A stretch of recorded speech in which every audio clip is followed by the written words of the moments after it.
Hi, welcome to Brainstorm, a podcast about writing, genre fiction, and moral quandries.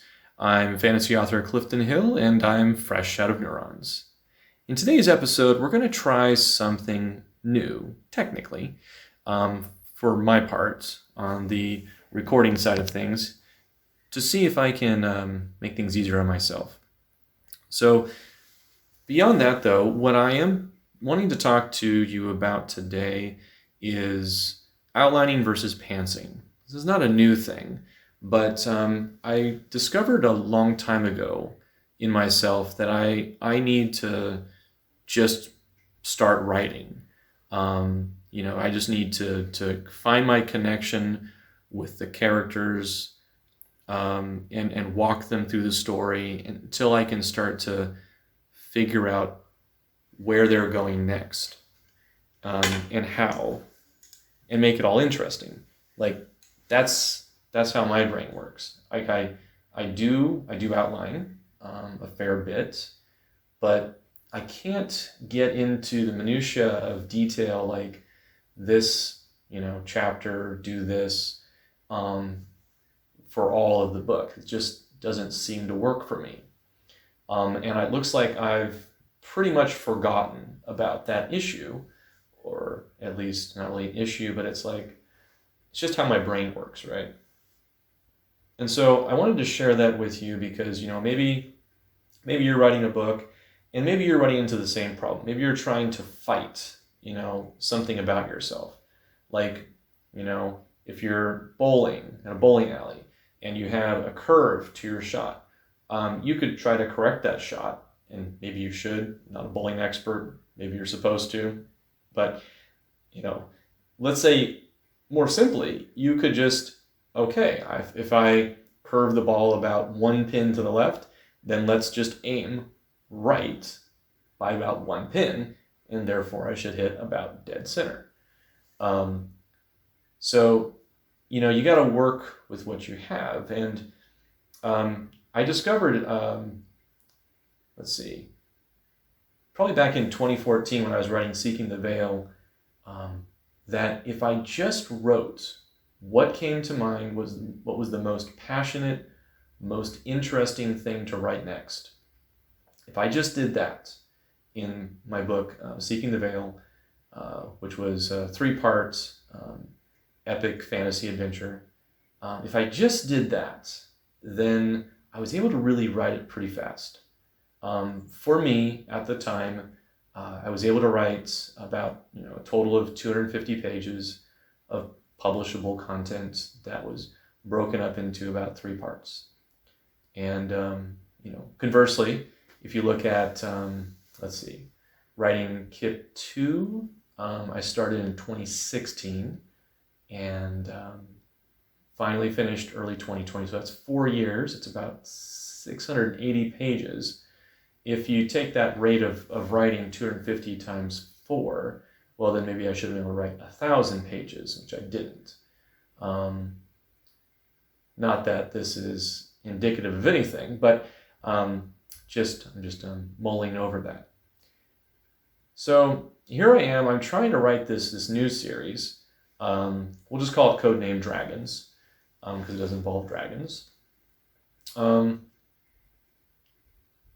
I found myself just unable to figure out what to write next. I had the general concept, a couple of years ago. I had a scene for it, and I've been writing some outline stuff for it recently. And sometimes I get quite inspired with what I'm writing. Other times, it's kind of a bit of a slog trying to figure out what to write next. And it finally got to the point where I'm like, okay, I just need to start writing the story. And then I just kind of hit a big wall, because I'm like,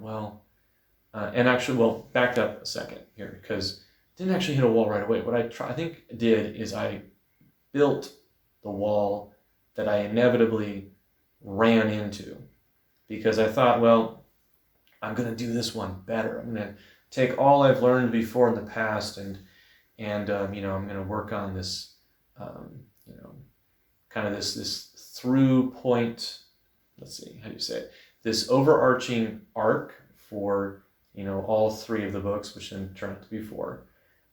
Make sure I have, an arc for each book, and make sure I've got a theme for each book, and, this and that, and just all these things. And it's like paralysis through analysis. It is just like, it's too much.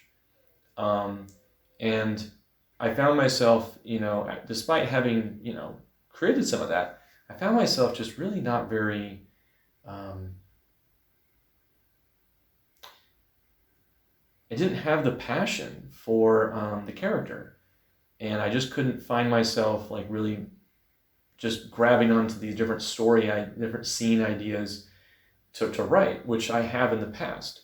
But the thing is that I've spent so much time on building parts of the world and the arc and whatnot, that though I understand what kind of character I want to write, I haven't really gotten to know the character.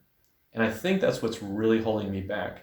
Like, I haven't really written enough scenes with the character to really intrinsically understand them, to really excite myself about writing that next scene. Because when I wrote Seeking the Veil, it's like I knew who Hestia Hammerblood was.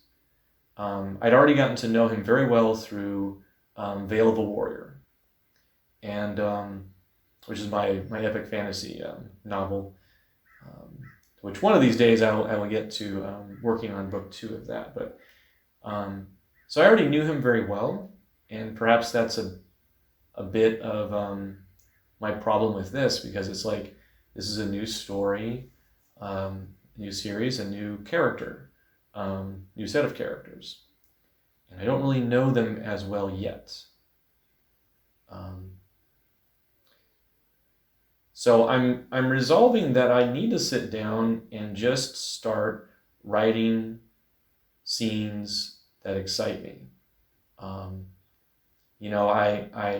I can't worry so much about the outline, because I've done more than I probably should in the outline by now already. And what's really the holdup is I just need to get to know these characters better. And the only way I am going to learn about them is by just taking the next scene that is, the next scene, the next piece of action, and just writing about it, just going into, just diving into it. It's like, yes, will there be points that are sloppy? Will there be areas that I will have to delete? Yes. And that's just something I have to accept. And that's fine. That's just how my brain works with writing. Perhaps I could retrain my brain. I don't know. Maybe not. I'm fond of my brain, so maybe I don't worry about it. Just like the bowling analogy. Maybe I could train myself to hit dead on.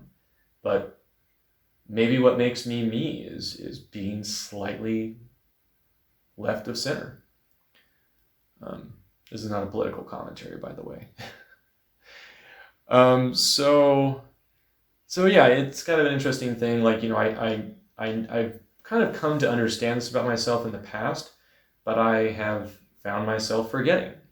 And then, when I'm trying to sit down and write, struggling to just, remember what I've learned in the past. So yeah.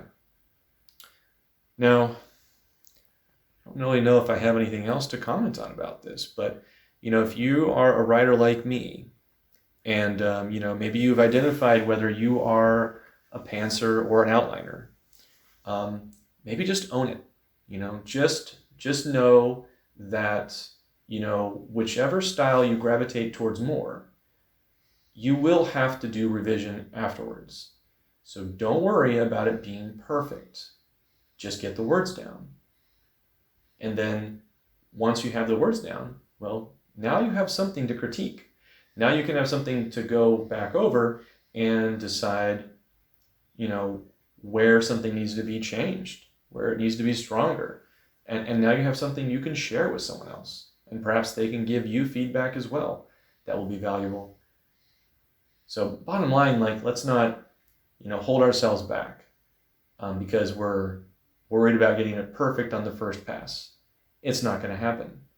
So embrace that and just move forward.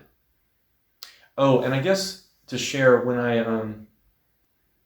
outline, this is just a side thought. For me, I don't know how it is for other people, but the reason why I don't really outline excessively, chapter by chapter, scene by scene, and so on, is I get bored, it bores me. Now, that said, I have been able to sit down and do chapters, many at a time, and outline just kind of the rough things that were going to happen. But this was always kind of an organic process. It would always happen when I had enough of the story already down. I already knew the character pretty well, and I would get points of inspiration, and I would just go with it. So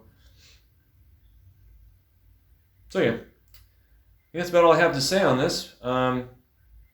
Let me know how you end up writing. Are you a pantser, an outliner? And how do you work through the sticky points? All right, please like the show, subscribe. Thanks for listening, dear reader. Visit www.cliftonh.com, subscribe to my newsletter, and read my books. Reading is awesome.